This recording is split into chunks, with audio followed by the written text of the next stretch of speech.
નવા તવડા ગામે ભાતીજી દાદા રામાપીર દાદા અને વેળાઈ માતાજીના મંદિરનો પ્રથમ પાટોત્સવની ભવ્ય ઉજવણી કરવામાં આવી હતી. નવચંડી યજ્ઞ સાંજે 4 વાગ્યે શ્રીફળ હવન અને સાંજે 5 કલાકે મહાપ્રસાદીનું આયોજન કરવામાં આવ્યું હતું. સમસ્ત નવા તવડા ગ્રામજનો દ્વારા નવા તવડા ગામે નવનિર્માણ પામેલા ભાતીજી દાદા રામાપીર દાદા અને વેળાઈ માતાજીના મંદિરનો આજે પ્રથમ પાટોત્સવની ભવ્ય ઉજવણી કરવામાં આવી હતી. જેમાં સવારે 9 કલાકે નવચંડી યજ્ઞ, સાંજે 4 વાગે શ્રીફળ હવન અને સાંજે 5 કલાકે મહાપ્રસાદનું આયોજન કરવામાં આવ્યું હતું.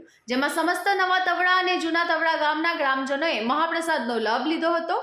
આ પ્રસંગે સુંદર રંગબેરંગી ફૂલો દ્વારા મંદિરની ભવ્ય સજાવટ કરવામાં આવી હતી. આ સાથે જ ભવ્ય લાઇટિંગ ડેકોરેશનથી મંદિરને સુશોભિત કરી મંદિરને ઝગમગતું કરવામાં આવ્યું હતું.